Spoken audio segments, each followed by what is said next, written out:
আপনি আম্মাকে বাসায়? না না, আম্মু গেছে ট্রিটমেন্টের জন্য। ও ভাইয়ের সাথেই গেছে, ব্যাংকক গেছে ট্রিটমেন্টের জন্য গেছে। তাহলে বাসায় কেটা ছুটি? বাসায় আছে দুইজন ভাইয়া আছে, তারপর বোন আছে, বাচ্চা সবাই আছে, সিকিউরিটি আছে, সবাই আছে। আপনি কি তাহলে সময় পান না? সময় তো আমি তো ফ্রি থাকি বিকেলের দিকে, পেজ আবার চিন্তা করে পেজে কাজ করবো।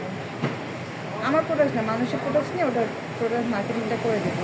মার্কেটিং করে ধারা কি আপনি মার্কেটিং করে দিলে আপনি মাসে কি বেনিফিট কী দিবেন? মাসে আমি ওই কাজ করি না এখন, আর জানি না এখন কী অবস্থা। আগে তো ওরা কমিশনে দিত টাকা, যতটুকু বাড়ায় সেল করবা, আর এক্সট্রা টাকা 1000 মতো, আমি তো 5000 মতো ডিমান্ড করছিলাম, 1000 করতে 5000, ঠিক আছে। মানে তারা আপনার প্রোডাক্ট দেবো, প্রোডাক্টে আপনি অ্যামাউন্টটা একটু বেশি বসায়া হ্যাঁ সেল করে দিতে, সেল হলে এটার উপরে আপনার একটা কমিশন দিব আর কি, আর বাকিটা থাকবে। বাকিটা তাদের এখন অনেক কম্পিটিশন আছে, বুস্টার লাইভ না করলে সেল হয় না। না বুস্ট প্রতি মাসে মাসে বুস্ট করতে হবে। বুস্ট না করলে মানুষ দেখে না, বুস্ট না করলে জনগণের কাছে যত পর্যন্ত না করবো এতক্ষণ পর্যন্ত কিন্তু আপনার কোনো মূল্য নেই। হ্যাঁ, লাইভ করলে বুস্ট করলে দেখে। ওই যে আমি দেখলাম একজন ফারজানা আপা কি ফারজানা মেকিটা ফারজানা ইসলাম, হ্যাঁ ওনার পেজে দিয়ে আপনি বুস্ট করে দেন, ই করে দেন, পেজটা শেয়ার করে দেন আপনি খালি প্রাইস হবো। আমি কই যে আসমা আপা তো এটা করার কথা না। না আগে করতাম, এখন করি না, আমি ছেড়ে দিছি। এটা সবার চোখেই পড়েছে, আমাকে অনেকজনই জিজ্ঞেস করছে এটার সাথে কি কানেকশন আমার। এটা ওই যে অনেক সময় করছে, পরে আমি কই যে আসমা আপা এদিকে কী করবো বুঝলাম না, উনি কি কোনো বেনিফিট আছে? উনি তো আবার ভালো, আর প্রায় কয় লাখ দেখলাম ফলোয়ার, প্রায় 12 লাখের উপরে। ওনার ফলোয়ার অনেক বেশি আছে। 12 লাখ তো আপনি দেওয়ার আগে ছিল। উনি বিভিন্ন জায়গায় করে প্রোগ্রাম করে, তো ওনার তো ভালো টাকা ইনকাম হয়। ভালো ইনকাম এখন, আগে ছিল না এত। না ওই যে লোকজন একবার আপনি যদি এই 10 লাখ ফলোয়ার হয়ে যায়, তখন তো এই কোম্পানিতে কিছু টাকা আসে, তারপরে আবার বিভিন্ন জায়গায় মানে কি করলে রেসপন্স করলে। প্রত্যেকদিন 6টা লাইভ করে, 5টা থেকে 6টা লাইভ প্রত্যেক দিন।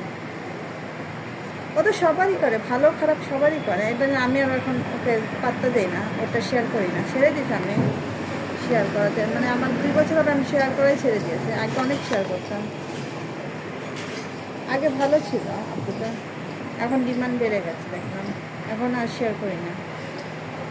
আপনার আমি অন্য কাজ দেই, ওই কাজটা করেন। আপনার কি এমনি কি অন্য কিছু করার ইচ্ছা আছে না? এটাই পেজে বলেন কী কাজ করবো।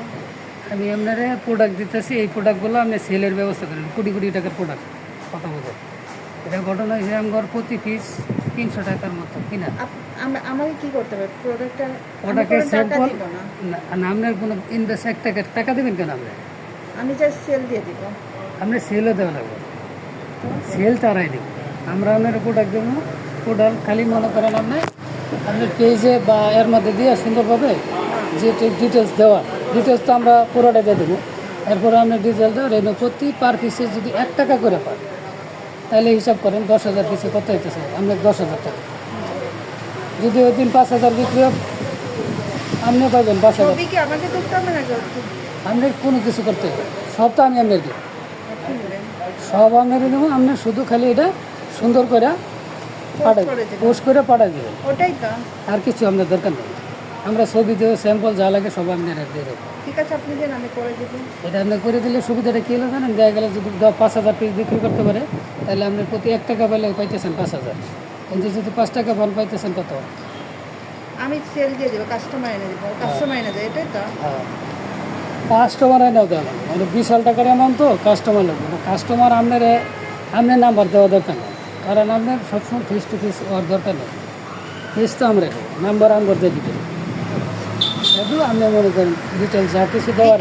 বিকাশ নাম্বারটা দেওয়া আছে, আর এটা দেবো না, বিকাশ সমস্যা নেই। তাহলে দেন, আমি করে দেই। আমি হেলো একটু কথা কইলে, কথা কই দেখি মালগুলো কই আছে আমার